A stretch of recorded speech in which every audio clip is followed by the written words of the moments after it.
We are here because we know the outcomes in our lives are within our control.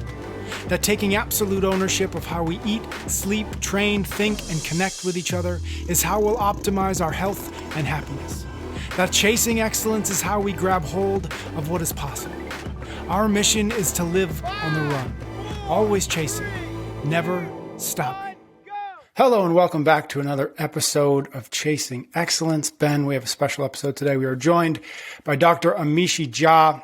Amishi, you are a professor of psychology and director of contemplative neuroscience at the University of Miami, where you are leading research on the neurobasis of attention and the effects of mindfulness-based training on cognition, emotion, and resilience.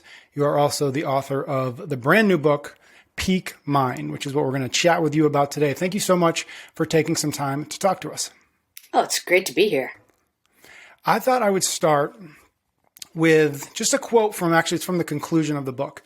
I thought in 2 or 3 sentences, it did a really nice job of summarizing what the book was about, what the research that you're engaged in is all about. And I thought it would just be a nice place for us, or a nice way for us to get into the work, into your research. So let's start there. And here's the quote.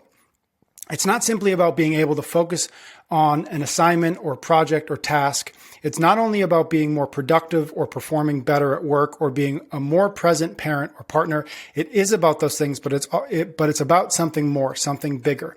Having a peak mind means living fully in the face of everything we have to deal with as human beings, through stress and grief, through joy and tragedy. And so this book is all about attention.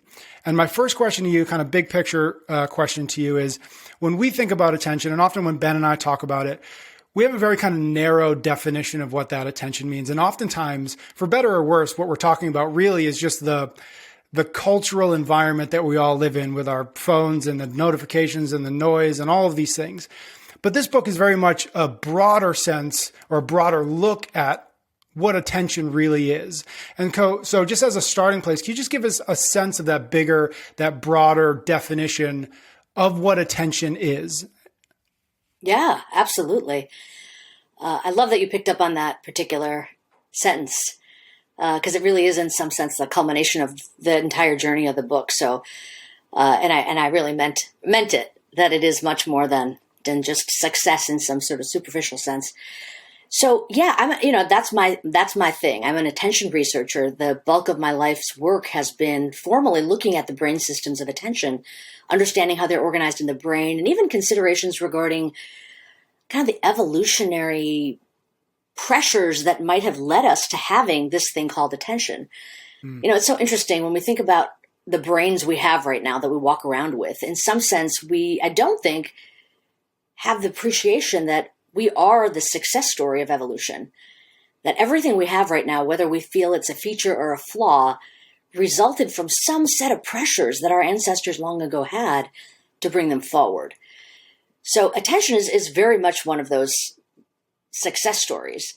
And as far as we can tell, the reason it developed is because the brain, and this is long before we were actually human beings, but the brain had a big problem, which was the job of the organism is to maneuver in the world, to survive, right? To get food and to reproduce and continue existing. But the brain was going to be the tool by which you're going to learn about the environment so that you can sample it and appropriately advantage your success. And the big problem it had is that it could not fully process everything around it. So in some sense, attention is the answer to the problem space. So if I as this brain, now embodying all brains of my ancestors, cannot know my environment, how can I possibly get a sense of it? Well, maybe I can know it bit by bit, chunk by chunk. And what attention allows us to do is it uses the limited hardware and software of the brain.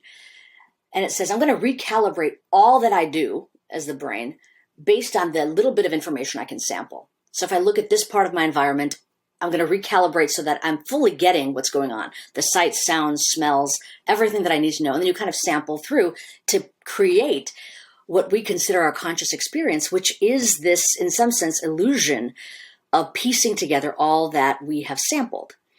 And so if you think about attention that way, it's like, oh, that's pretty cool that evolution figured out a way for us to understand what is happening in the world around us.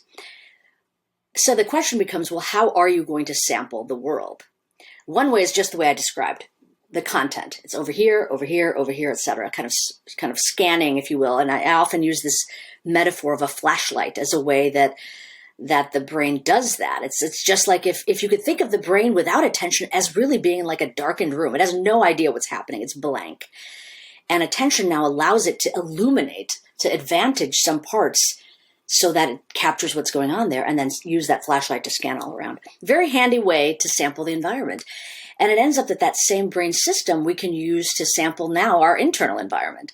What are my thoughts, feelings, sensations, concepts, stories, whatever it is in this very rich internal milieu that I walk around with, what's happening kind of moment by moment. And of course, the interesting space, which is the in-between, right? Between what's happening out there versus in here, which is constantly evolving. But that's, as you said, that's really many of the ways people think about attention nowadays is that. It's like focus, narrow, select, advantage. But we can sample the environment in many different ways. The content and narrowing is not the only way. So another brain system that has, again, evolved to allow us to sample has very different properties. Its job is not to narrow and restrict like a flashlight would, where, it's kind of looking only at some physical space and moving around. But it's advantaging the present moment. So what is happening right now relative to what happened a few moments ago or what might happen next? Very important to do, especially if you want to be vigilant regarding the environment in this moment. And if you didn't have that capacity, that, you're laser focused on eating something, finding a berry or whatever it is, again, ancestors, and you miss the fact that there's bristling behind you and you may be eaten, or a storm's coming and you may need to get shelter.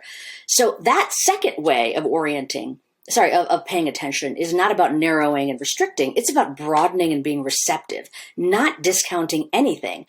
But the key is that it's about what's happening right now, sampling the moment here and now. And we call this the alerting system, which has to do with being vigilant regarding our present moment kind of experience. And then a third way that, again, broadens further this notion of attention is not so much about narrowing or even broadening, but this is a more complex and more evolved way of orienting or sampling the environment, I should say, and the present and all that's happening with our attention. It's based on our goals. So I'm going to approach the situation with, what is my goal right now? Is my goal to have a fulfilling conversation, or is to actually look at the decor behind you? Very different way of orienting to the experience, but my goal will guide everything that happens beyond that. That's something we call the executive system. And this system, just like the executive of a company, the executive's job in an organization is not to do every single thing, but the executive sets the tone for the goals, what's valuable, what's important, and then ensures that the behavior that is engaged aligns with the goals. And when there's a mismatch, you course correct. The boss says, nope, stop that task, and she might say, do this thing instead, or whatever it is. So executive functioning is yet another way that we can interact and engage our attention. Very different. I hope that part made sense. So you're absolutely right. My intention was to broaden how we kind of colloquially think of attention, but to do so with this broad umbrella of attention's job is to prioritize some information over other information. Mm-hmm. And the way we do it can vary. I think that I'm fascinated by this, and we talk a lot about the importance of owning your attention. And gosh, as Patrick alluded to as well, the multitude of distractions are endless now. But why?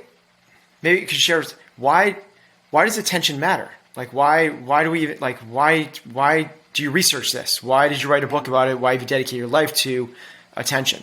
Right. And I think that the first thing, I set the tone of why it matters fundamentally. We wouldn't know what was happening in our environment. We wouldn't know what's happening in the moment. And we certainly wouldn't be able to guide our actions based on our goals if we didn't have this system. So that's sort of the kind of, if we could intuit what the purpose may have been for why it evolved. But then let's just think about right now in the present moment, what we know about attention as a field. And there is an entire enterprise, about, close to maybe 100 years of research now on this topic. And what we know is a lot. What we know is that this core capacity of attention in all three of these systems, the flashlight, this narrowing, what we call the orienting system, or the alerting system, which is this broadening, and then the executive control, which is goal-based behavior. All three of those together, which we could just call, attention, they play a role in almost every single thing we do. So just to put it plainly, let's start with our ability to think. So what I mean by that is to learn information, to deliberate concepts, to follow a train of thought, to problem solve, strategize. Everything we would say is like a cognitive function. Couldn't do any of that without all three of these systems. And you could understand why, right? If you didn't know what the goal was, you could never even know how to orient to what's going on right now. If you couldn't narrow even an idea in your mind, everything that's happening would cloud it. It would be like a cacophony, and we couldn't even make sense of it.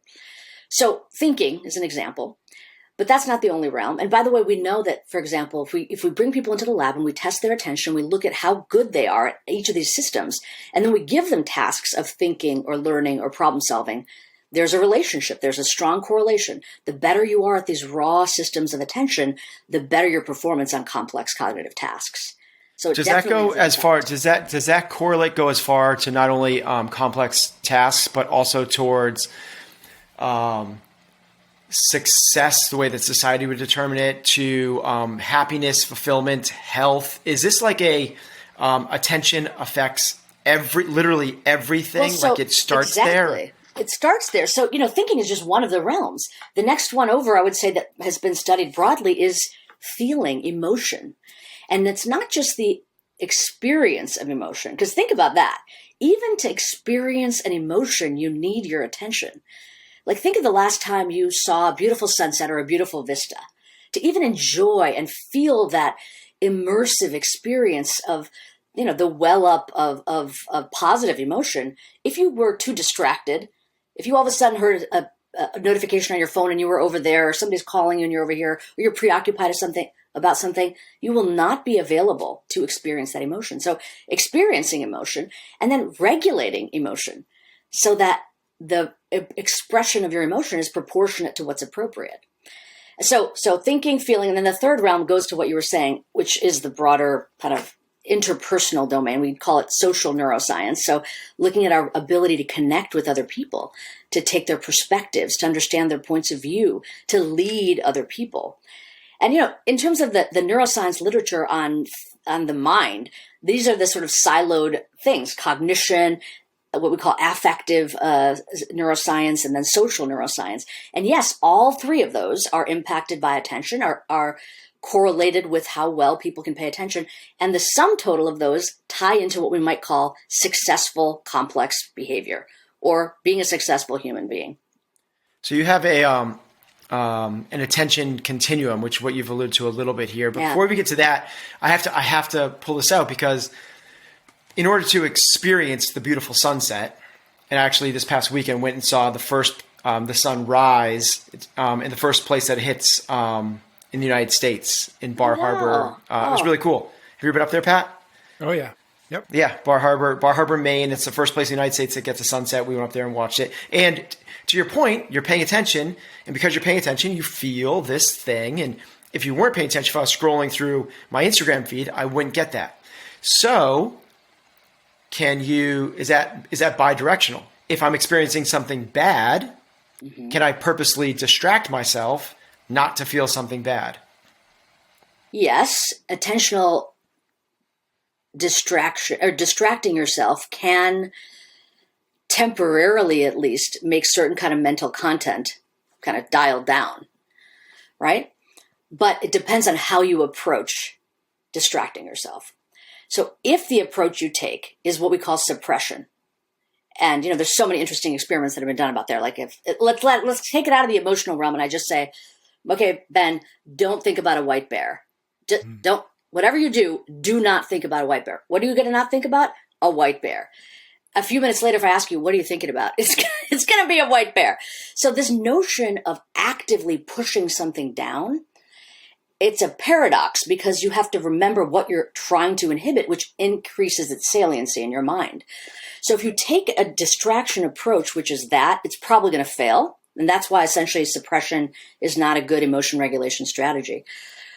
But if you do something else where you're fully attending in an immersive way with something else, like let's say you're looking at this beautiful, not looking at a beautiful sunset, but looking at a terrible image, some terrible tragedy has happened.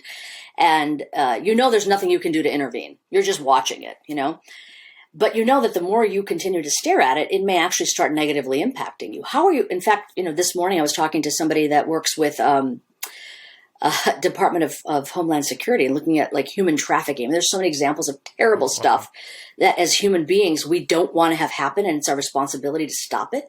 But the experience of terrible stuff impacts us. So the question becomes, how do you orient in a responsible way toward difficult content, but not have it invade you so much that you become destabilized? I mean, if I knew how to do that in a foolproof way, I would be I would give that gift to the world. We don't know it yet, but we know what we can try. We know the things that don't work. So suppressing it is not a great idea. Distracting yourself may work. Like, I'm just going to look over here. I'm not going to look at the image on my screen. But in some cases, you cannot look away. I mean, a lot of the first responders that we look at, right, we would all be in a terrible position if they decided to look away when a car crash required their intervention, right? So oftentimes we can't, even if we want to. So that's actually been one of the journeys of my work, is how can we orient our attention?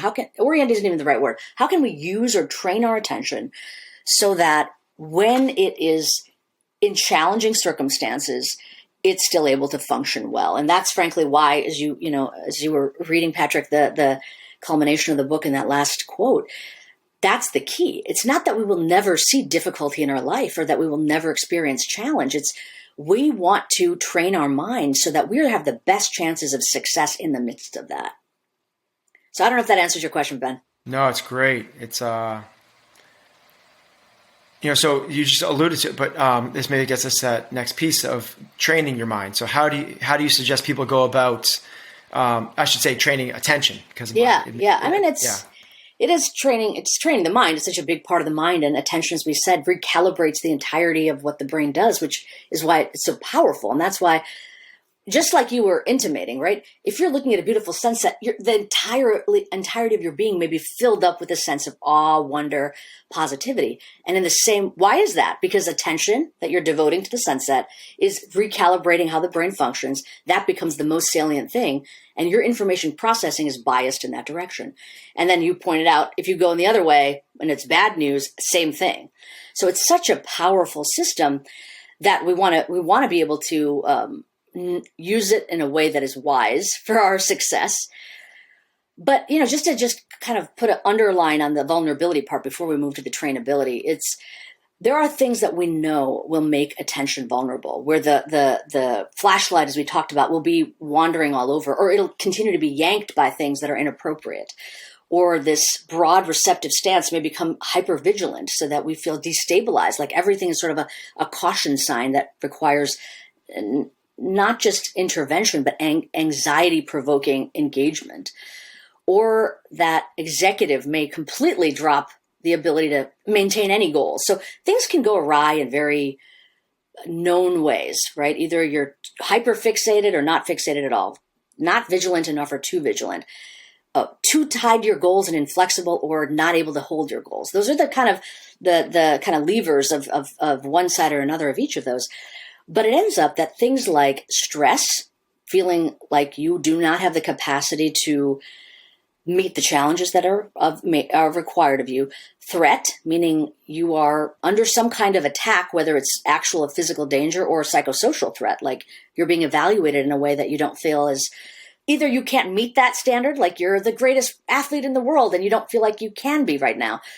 So stress, threat, and then negative mood, having just a dysphoria. We know that when the circumstances in our minds contain that kind of content, our ability to pay attention in any of these ways we've been talking about will become compromised.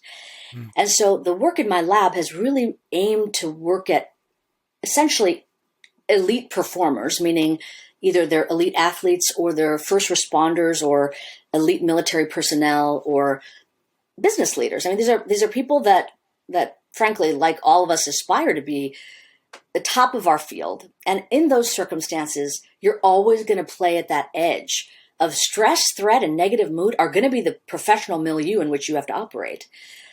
So if we start out with the first point, which is attention is this incredibly powerful thing, we need it. It's going to become vulnerable by a certain set of circumstances. And your professional context will always put you at the height of those circumstances.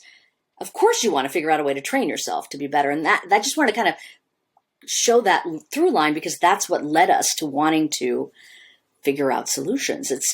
There's got to be a way. And as a brain scientist, again, knowing that there is this thing called neuroplasticity, we want to figure out how to do that. So we tried a lot of different things, and to kind of shorthand it, what we ended up finding is the unusual solution to this, what we might even perceive as a modern problem of so much stuff in the environment and so many challenges, was mindfulness training, mindfulness meditation training. And if you think about what a standard mindfulness, so just to define what I mean by mindfulness, it's paying attention to our present moment experience without a story about it, without editorializing about it, with a knowledge that whatever's occurring is occurring, but I'm not going to react or even interpret it. I'm getting the raw data of the experience. So if that's what mindfulness is, training for it could be very handy because, again, the vulnerabilities that will degrade attention are exactly the conditions that are not present-centered, that are definitely regarding editorializing in a threatening, stressful, or negative way. And so that was very cool. It's like, oh, we've got this problem space. This may be a solution, so let's train for it. And it ends up when you actually get into the depths of the training, you see that each of those systems of attention we were talking about at the outset of our conversation are involved and may potentially be strengthened by the training. Okay, I just want to highlight that because that was really something. I want to pull something out from that because there's good stress and there's bad stress, and there's like right in the middle of that continuum is kind of where we want to be, and the way that I'm hearing you say that is too much stress. It pulls you away from that present state because it creates this too much of a vulnerable state. It sends you away from the raw data, the present moment, I can experience this now, and you start creating a story around it and either attaching that to a mental map that we've had from our past or trying to project out into the future for something that may or may not actually be real. And I think that's incredibly powerful because the little bit that I've started to experience with this, and I played with some meditation and mindfulness experience and worked with a few coaches, and you really once you pull back the curtain a little bit, you really start to become aware of the storytelling that we're doing, and it's a constant, and whether you call it your ego or whatever it might be, or just that voice inside your head. I found that mindfulness practice, fill in the blank on, you have a bunch of different practices that you give in the book, but it's incredibly powerful to bring to light that actual thing of there's a story being told here, and really it might not be what actually is going on. And chances are it's not what's going on. It just makes me feel, it gives the ego something to latch onto, whether it's a level of importance or I'm the victim or this is being justified and rationalized and reasoned away because it gives us a sense of control over uncontrollable circumstances. It's really powerful. I was wondering, can you lean more into that idea of the mental models, the simulations, versus in the story we tell ourselves versus what mindfulness is actually trying to pull out? Right. Yeah. Thank you. I love to talk. I'd love to talk about that because I think that you're absolutely right. That is a very powerful kind of realization when we start seeing our mind in that way of, oh my gosh, look at that. I'm simulating a whole reality that may or may not be tied to what's going on around me. And, just realizing that gives us a little bit of opportunity to make different choices, like to know that the thoughts that we generate in our mind are not equal sign reality, but they're actually some attempt for all the reasons that you just described that we're trying to overlay on top of quote unquote reality. right? Somebody gives you a particular look or a particular event happens. The causal reasons for that or the intrinsic motivation for that, you're guessing. You don't know. I don't know if you have a pained look on your face because you stubbed your toe or because I've violently attacked your character. I don't, I could make assumptions, but I would be guessing. So I think that's a very important insight. Thoughts are not facts, right? That the simulation we create in our mind is not equal to reality. Turns out very hard to see that in our own mind. For the same reason that we have this powerful mind that's capable of what you've already described, mental time travel. So we can simulate the past and recreate it to reflect on what's happened, and we can simulate the future to predict and plan for what to do next. When we do that, our attention is along for the ride. So when you think about, essentially, if you just right now think back to the time you were in, was it Bar Harbor, Maine? Yep, when you were looking at the sunset, right? So that's not right now. You're not there right now. But if you think back at that moment, what is your mind doing in order to recreate the circumstance? It's paying attention to the memory, and attention is recalibrating your brain so that you are in that landscape, in that moment, with whatever full scope of what was going on is kind of brought back to mind.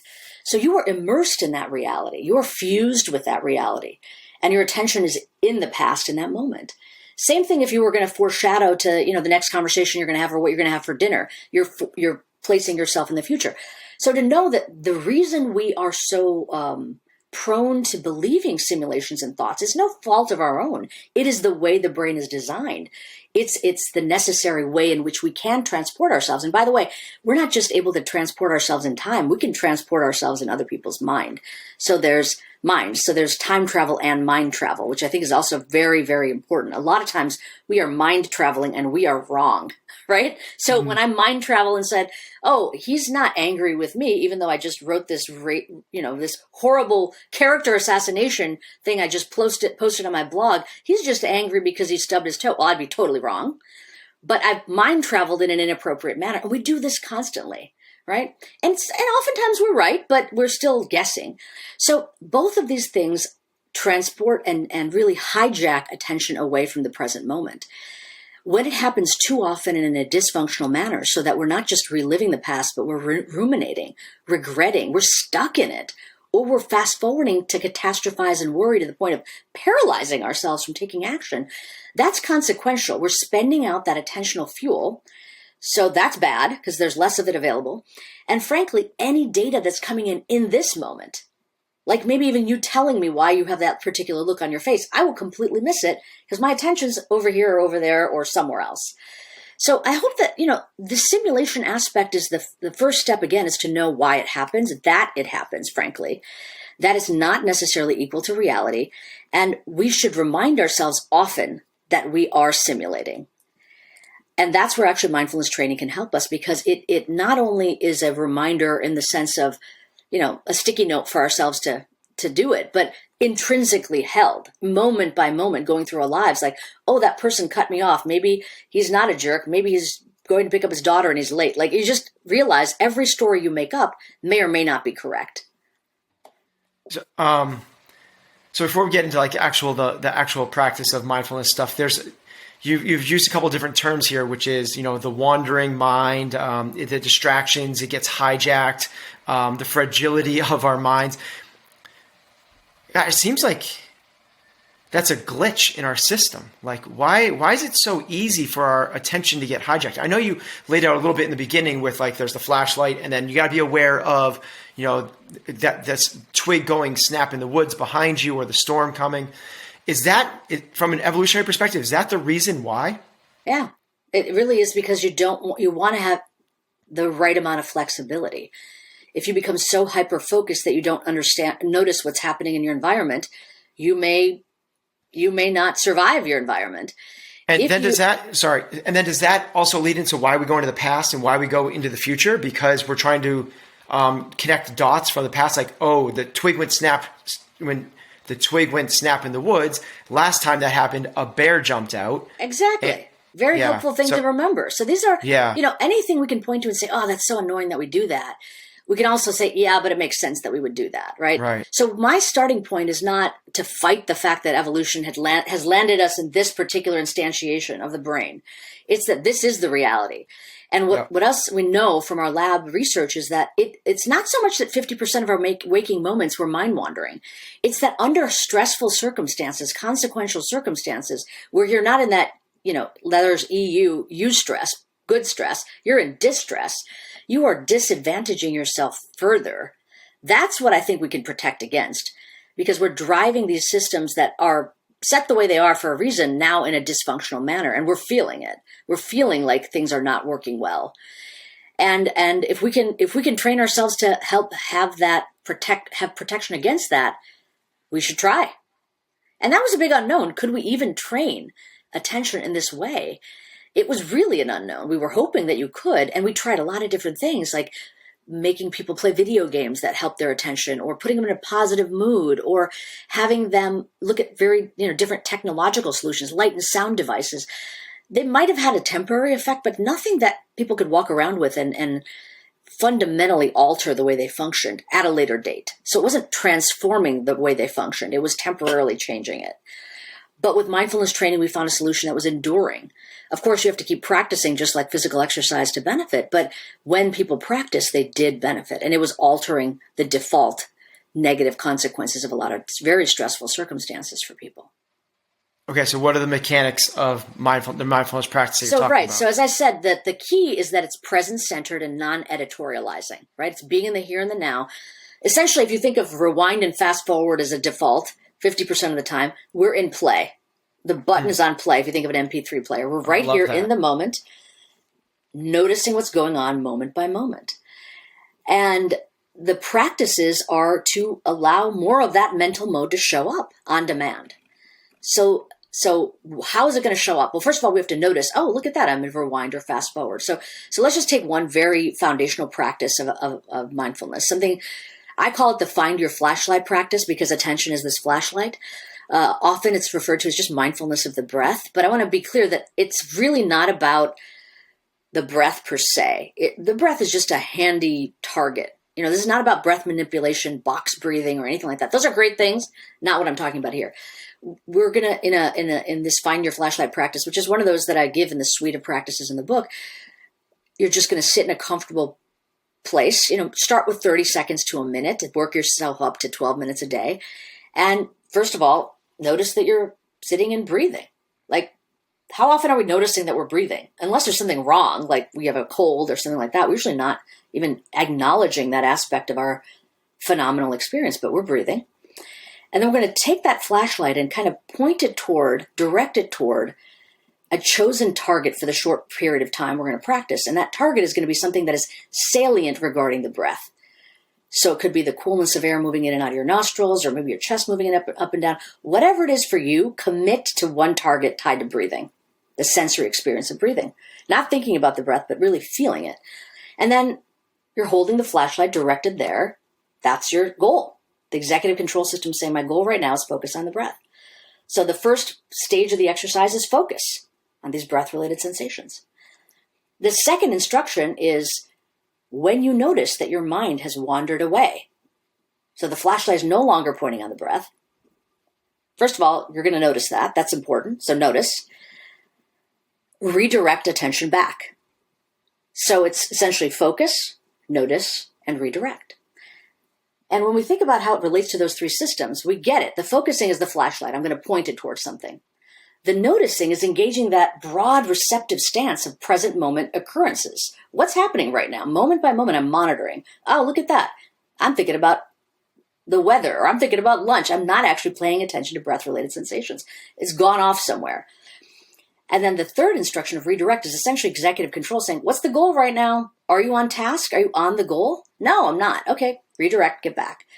So in some sense, a lot of our military colleagues, given the physical fitness sort of norms in military culture and in athletic culture too, say, oh, you're giving us a mental push-up. Focus, notice, redirect. I can do those reps. And if I do those reps every day, what will happen? And I say, well, what we're seeing is that all three of those systems of attention are not just stronger in and of themselves, but they function better together in a coordinated manner. And that's what allows us to, again, fuel our performance, given all the things attention is needed for, as we talked about. Is there maybe, if it's focus, notice, and redirect, is there a 3B of redirect without judgment? Because people go, damn it, I suck. I can't believe I can't focus on this. And they story tell again about that. And that's not being present. I am so happy you said that. And I think underlining that part is key.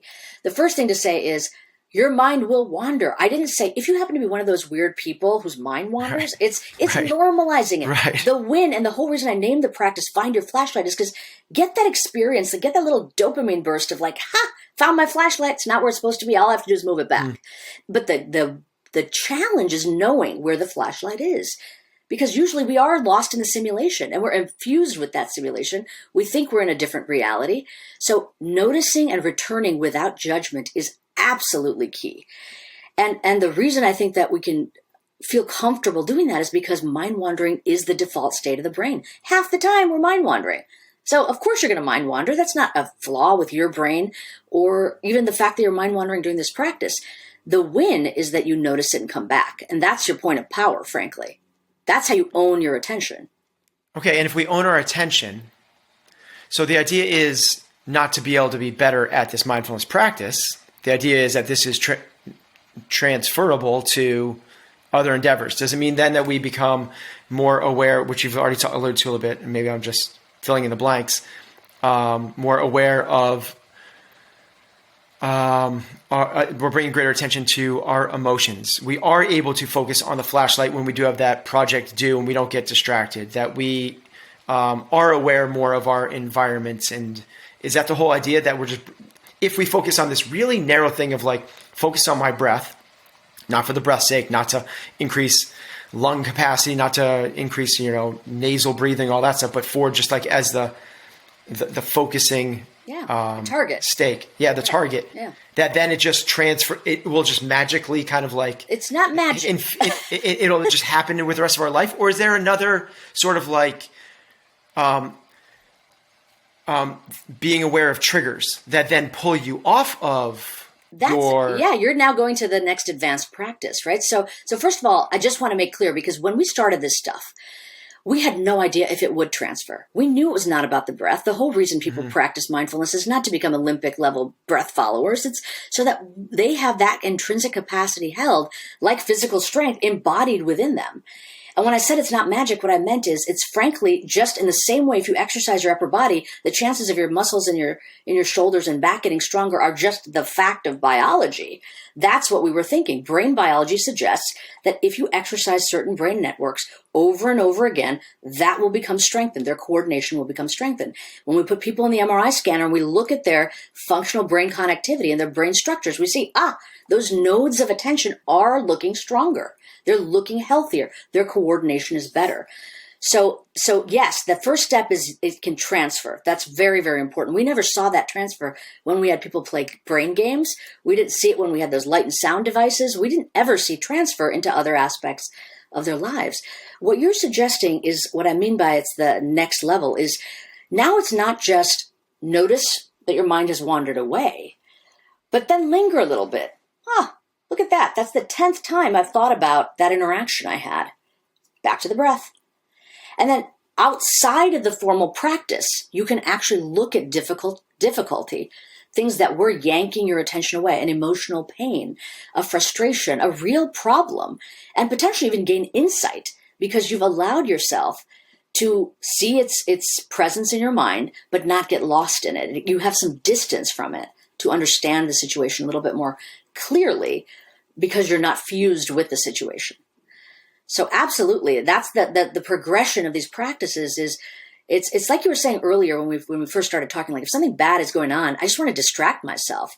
In some sense, you could do that even during the practice, like, that bad thought happened. Just focus on the breath again.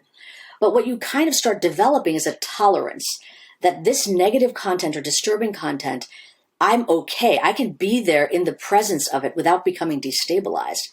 And then actually, if you think about what I've proposed in the book, that's one of the next practices where we're really taking on this kind of mental toughness by just watching the contents of the mind without having any focus. It's a more advanced practice, something we call open monitoring.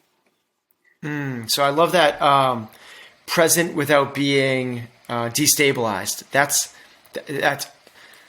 we talk a lot about. I work with some of the some elite athletes, and mental toughness is a big part of what we do, and that's exactly what it is. Is can you stay right here, right now, regardless of what's going on? Can you accept reality, make great choices afterwards, not being pulled through any other thing? So I love that. And another thing I've heard you say, which is, I think it's in the book, is like, this isn't about feeling better. Yeah.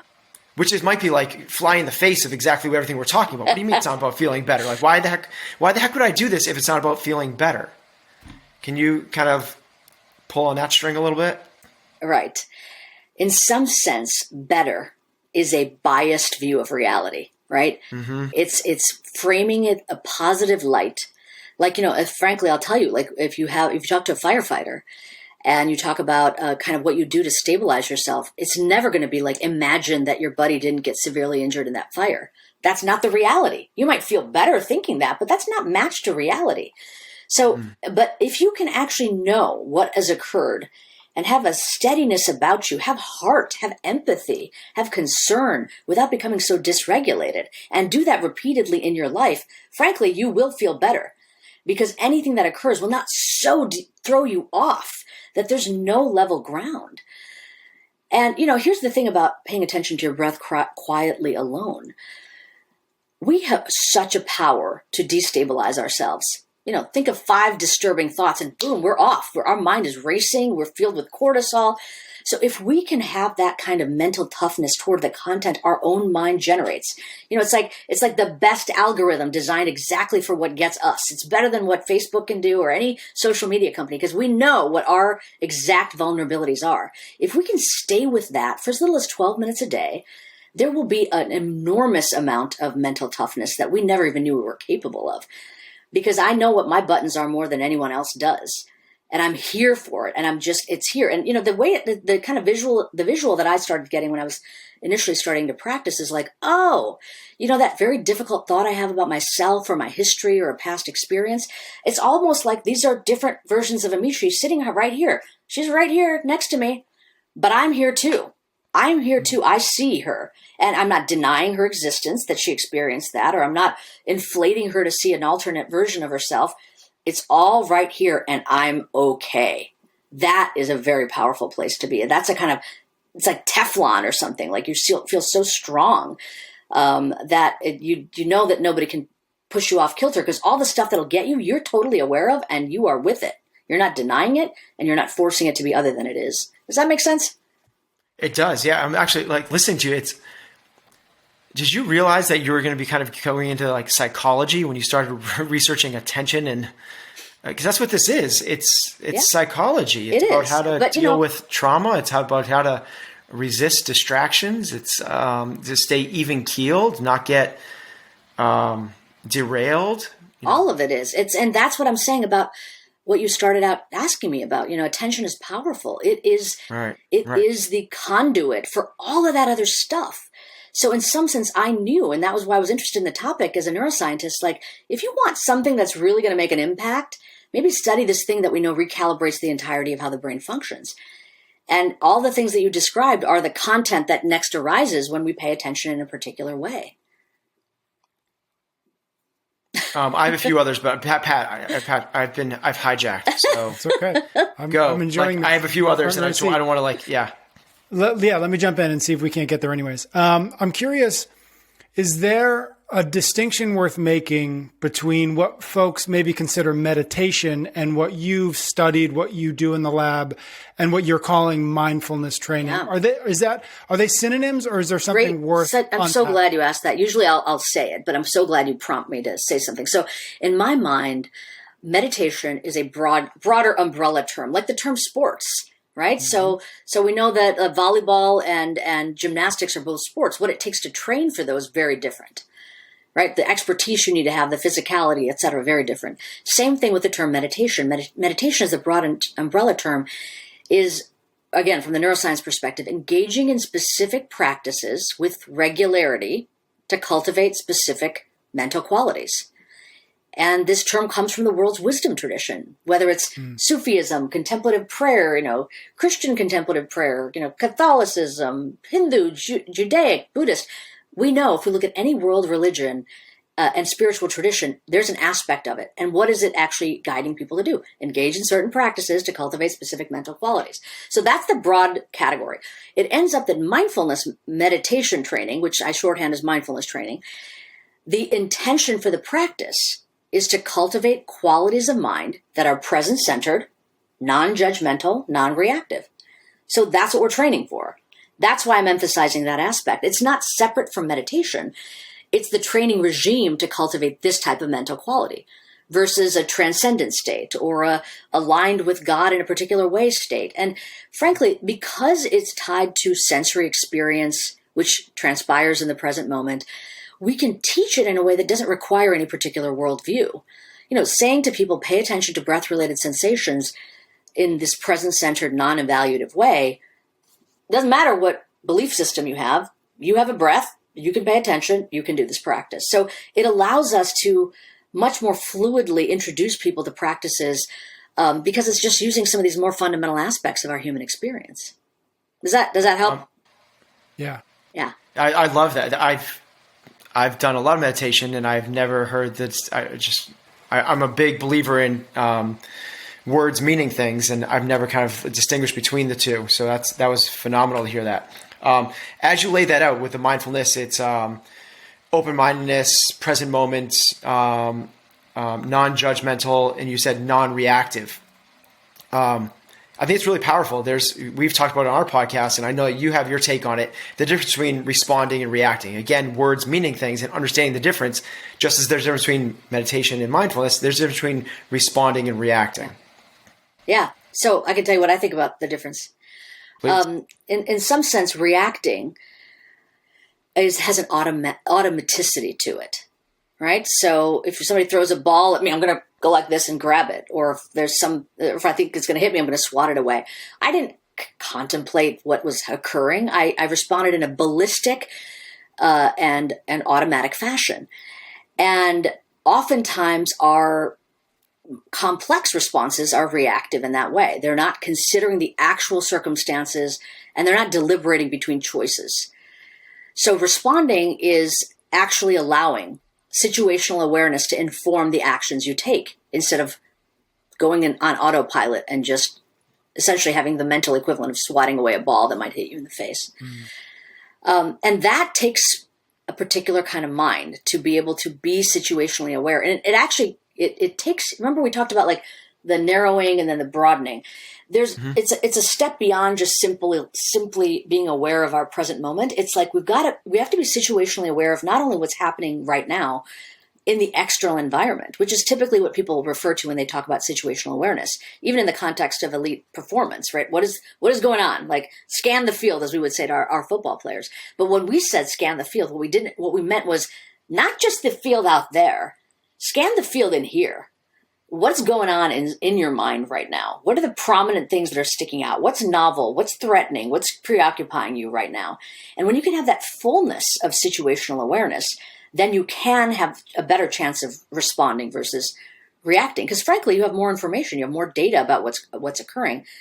And of course, the more you do this, the faster you can engage that responding orientation. It's so funny. Like a lot of the military people, when I started saying this to some of our military colleagues, they'd say, yeah, that's what we call, slow is smooth and smooth is fast. We have that in our sport as well. I love it. Yeah, I love that. And I was like, yeah, that's exactly what I'm talking about. But the thing that I think I'm adding to it is you can train for that. It's not just a particular thing you can implement. You can get better at doing it. So essentially you can be faster, not just fast. Very cool. So I'm curious, you talked about that there was, the playing the video games, the other things that you tested and implemented. Yeah. Mindfulness seemed to be the linchpin. It seemed to be the one. Is there anything else that either you studied and that you've seen as a common practice that didn't move the needle? Or is there, and the other side of that question is there anything that is close to, I'm thinking like things like journaling. Is it stillness? Is it getting into nature? Are there things that also seem to have Yeah. secondary effects. Well, or very similar effects, like journaling, going into nature, stillness. I think of the Venn diagram of that and what we're cultivating with mindfulness training, high degree of overlap, a lot of circles overlapping there. But then we'd have to probe, what's happening during expressive writing, for example, journaling. We're actually taking a defused or decentered perspective around our experience. If you're journaling, you're actually taking a step back to write the story of what's going on. You're not in the story, you're describing it. You're taking like a reporter's view, or what we call the bird's eye view. You're essentially, the flashlight isn't in the moment, it's over here shining on my own mind, and then I'm expressing it. So there's an overlap there between what we're cultivating in mindfulness and what expressive writing is. When it comes to stillness and when it comes to nature, I think a lot of those same qualities: observational stance, steadiness of mind, being in the moment. If you're rock climbing, you can't be anywhere but right there. You will fall. You will get injured. Whatever the sport is, or whatever the activity is, if you're out in the world, you need to have your full focus on that, with that looseness of what's happening around me as well. So I think that there's a lot of overlap in a lot of the things you're saying. I mean, we've tried a lot of things that are beneficial in the same way mindfulness is. For example, with the football team, with the University of Miami football team, we gave half the football team relaxation training, which is sort of a very common and successful sport and performance training regime, right? Progressive muscle relaxation, visualization, etc. And the other half got mindfulness training. What we found is that both groups benefited when it came to mood and decreased stress, but only mindfulness was able to benefit attention. So our suggestion would be, if you're time pressured and you can do one thing, probably do the thing that'll give you the maximum bang for your buck, so to speak. And mindfulness can allow both to occur. I'm curious. One of the things that Ben and I mean, this podcast is very much about it. Ben's work, my work is very much about trying to help people get healthier, stay healthier, make healthier decisions. I'm curious if we can't maybe narrow in on how or in what ways strengthening our attention might help people get closer to a place where they are healthier than they were beforehand, both on an individual level, but also maybe on a societal or a cultural level.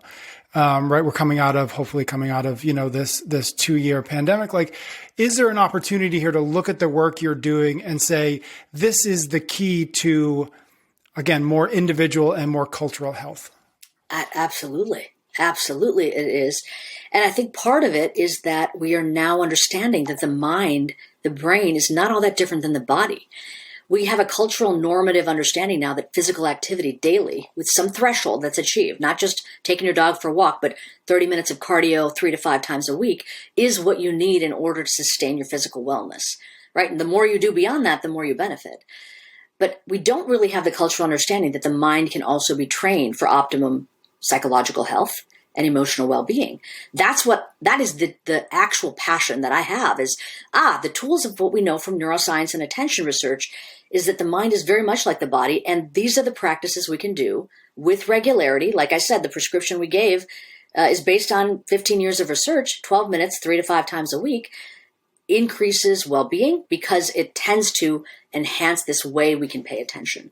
So I do see it as not only health promoting, but it's actually hopefully going to get people more curious about the active role they can play in their psychological wellness in the same way they do their physical wellness with physical activity. Last question, or maybe not last question, but as we're starting to wrap up, I'm the parent of 2 young kids. Ben's the parent of 4 kids, including a couple young ones. Where and how have you thought about the work that you're doing relating to kids and filling kids in terms of whatever age maybe you've got some insight into? I imagine that this is beneficial to them, but do you have any advice, any insight as to where and how to start to incorporate some of these exercises into their lives? Absolutely. I mean, my kids aren't little ones anymore. They're 15 and 19. But, the first thing I'll say is that mindfulness in the context of K through 12 education, and even pre-K through 12 education, is a growing and booming enterprise. There are many different programs and practices and even entire school districts that are implementing mindfulness in a big way. The key is that it's developmentally appropriate. Because these same 3 systems of attention that we talked about that all rely on the frontal lobes, the frontal lobes are the slowest to develop over human human development. So we don't fully develop our frontal lobes till we're about 25 or so. So if we start requiring of children that have a different biology to do the things that fully developed frontal lobes are capable of doing, it's going to be a no-win situation. So, simple things like, I'll give you an example of like really little ones, what we do when we want them to become able to focus but be situationally aware. And it's a little bit of a twist on kind of typical things that you might do in like a preschool context. So one of the activities was, all the kids, and you've got 4, so if they're up for it, you could even do it with your family. So you sit in a circle and get like a bell that is really easy to ding.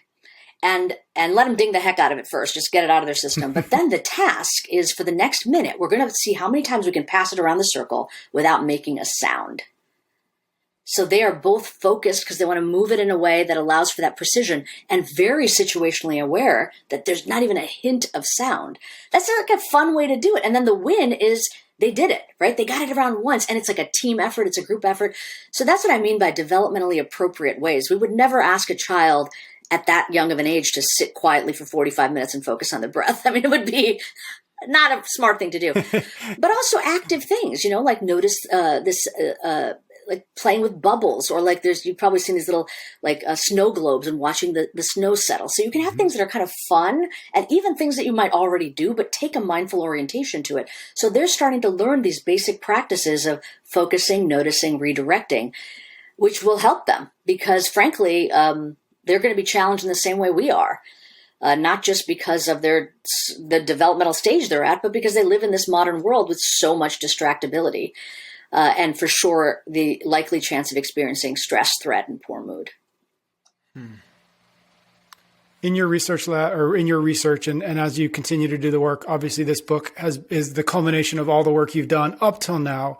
I'm curious what you're excited about, what you're working on, what you think the future, what is the next book going to be about? What do you think it's going to be about as you sit here now? Well, Let her breathe. Yeah, exactly. This is just jeez. But I'll tell you what we're actively doing in my lab because, of course, this is an evolution, right? We're constantly doing research, and for me, I'm still very much interested in the issue of scalable access to these practices. So, if we now have a prescription that works, how do we get this out to more people? And in particular, what we know is that the chances of somebody learning the practices and even opening up to them is going to be much higher if they learn it from somebody who knows their particular challenges, their particular goals, the culture. So for me, it's thrilling to talk to you guys because the community of people that trust you see how you're incorporating and thinking about it so that they understand that when you talk to them about this, it's not coming from some place of becoming a Buddhist monastic or, trying to become a better real estate broker. It's coming from the kinds of things that they care about because they trust you and you care about them. So what we're doing now is things like train the trainer training. So if we've been able to get the prescription down for skilled people to deliver it, how long will it take us? How can we efficiently get people trained up to deliver it in their context? And we just submitted a paper recently where we looked at train the trainer for military spouses, offering it to fellow spouses, HR professionals in a business, offering it to workers in that business. And I want to kind of proliferate that to see how we can get it. So because fast tracking it can only come with trust. And I will trust somebody who knows what my life is and what's important to me. And then I don't need to convince you of why it might be beneficial to you. It's in between the spaces of the words we say to each other. We know, me trying to tell somebody, because I'm not a military spouse, why they could help them is so much less powerful than a spouse who's lived that life that has benefited from it saying it. So that's one question. The other one is just technological solutions. How can we offer effective apps, learning management systems, et cetera?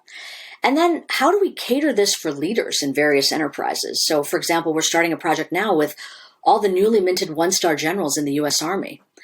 And if leaders understand this, then again, this sort of contagion within those that they lead will be greater because they'll see what they know. We all know what it looks like to have a totally dysregulated, totally distracted leader, and nobody likes it. So if you see the leader embodying these practices in a successful manner, you're going to be like, I want to be like that. What do I need to do that? So those are some of the exciting next steps, but it really is pursuing this and honing solutions that I think will be more feasible and accessible for people. As somebody that's studied this so much, what is your practice? What are you doing right now? Yeah, I usually, if I'm doing a training, I will try to do what the people in the group are doing as a kind of an allegiance or like a shared experience with them. But I try to get in my 12 to 15 minutes a day. And oftentimes I will do some combination of kind of the practices we talked about, a focused attention practice or open monitoring. And I'll also introduce a third kind of practice, which we haven't really talked about, but I'll just mention because it's in the book and people can read about it. We call it a connection practice, or even something called loving kindness. It's a totally different category where we are essentially spending time reminding ourselves of our core values in some sense and wishing well for ourselves. Have you found that when that daily practice takes place matters? Is it more powerful in the morning? Is it an evening thing? When things get hectic? Yeah, in some sense, the answer is very much like physical activity or physical exercise. The best time to practice is when you will. So figure out when that is for your routine. And if that is in the morning, that's great. It has different qualities. I would encourage people to try to figure out when they can start slow with, if you think you can do, 6 minutes, do 3. If you think you can do 3 minutes, do 1 minute, but get that sense of success of achieving it and then build up to the 12 minutes and incorporate it into some routine in your day. That's the chances of it sticking are going to be greater. I would say if you start in the morning, it has a different quality. Like I noticed that my coffee tastes better. Somehow like I'm there for the experience. But if I practice in the evening, I get better sleep. So it just really depends. The book, again, is called Peak Mind. Find your focus, own your attention, invest 12 minutes a day. Amishi, thank you so much for your time. Thank you so much for the work. I love this book. I highly recommend it. And folks can find it wherever they get their books. And thank you so much for your time. Thank you, everybody out there, for listening, for your ratings and your reviews. And Ben and I will be back for another episode of Chasing Excellence next week. You can get every episode of Chasing Excellence wherever you listen to your podcasts or on YouTube. Until next time, thank you for listening.